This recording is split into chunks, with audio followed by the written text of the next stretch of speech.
Kanchipuram వకుడా silks నాణ్యత మా ప్రాధాన్యత. మదీనాగూడ, మియాపూర్, హైదరాబాద్ లో త్వరలో శుభారంభం.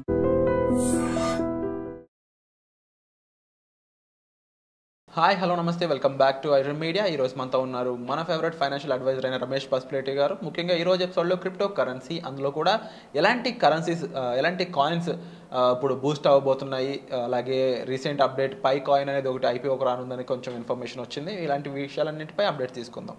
నమస్కారం సార్. నమస్తే అండి సార్. క్రిప్టో కరెన్సీ కొన్ని దేశాల్లో దీన్ని కొన్ని సంస్థలు యాక్సెప్ట్ చేస్తూ ఉన్నాయి.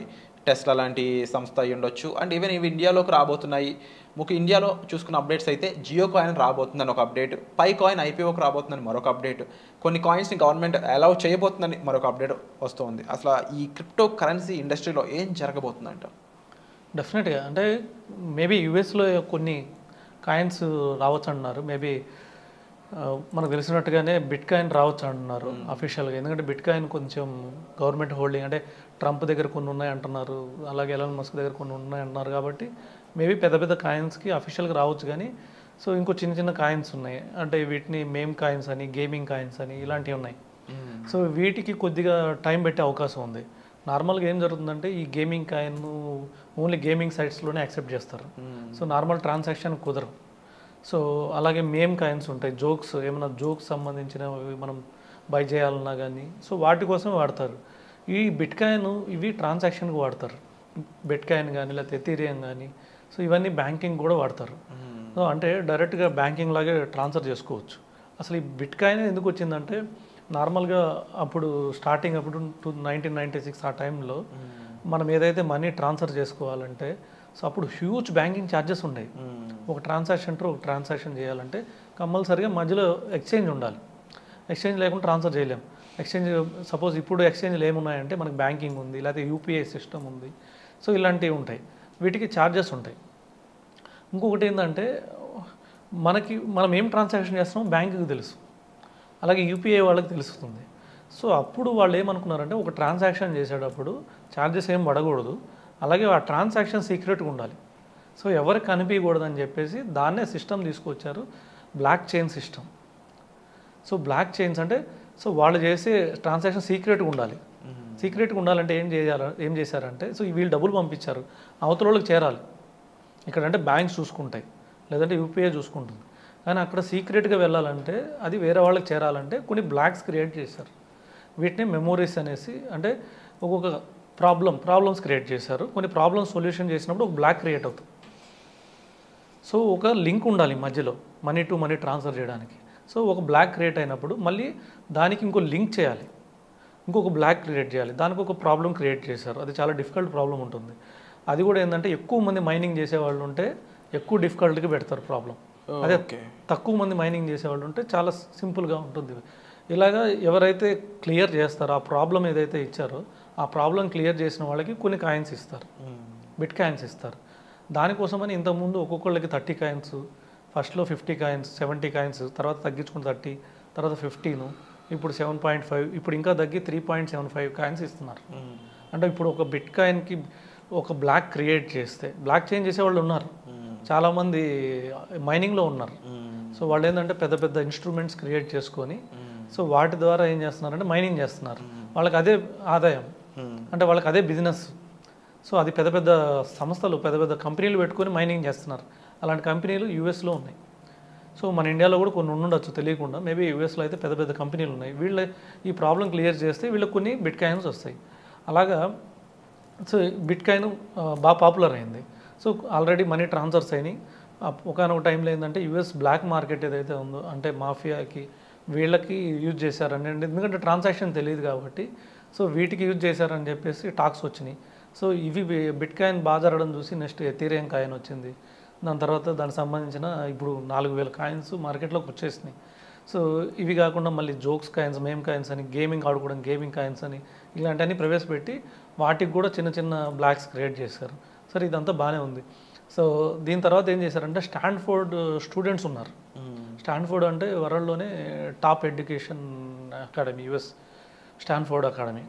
సో ఆక్స్ఫర్డ్ కన్నా స్టాన్ఫోర్డ్ ఇలాంటి పెద్ద పెద్ద అకాడమీస్ ఉన్నాయి. అంటే మనకి ఇండియాలో ఐఎస్బి, ఐఏఎం ఇలాంటి ఎలా ఉంటాయో అక్కడ నెంబర్ 1 స్టాన్ఫోర్డ్ ఉంది.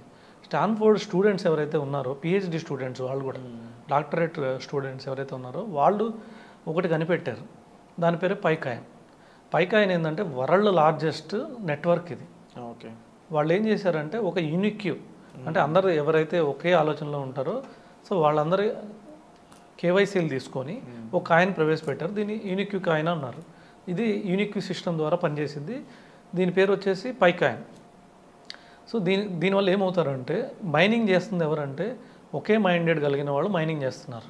సో వాళ్ళందరూ ఏం చేస్తారంటే డైలీ ఆన్ చేస్తారు, ఒకసారి 24 అవర్స్కి ఒకసారి ఆన్ చేస్తారు. ఆన్ అయినప్పుడు ఒక యాడ్ వస్తుంది, యాడ్ చూస్తారు.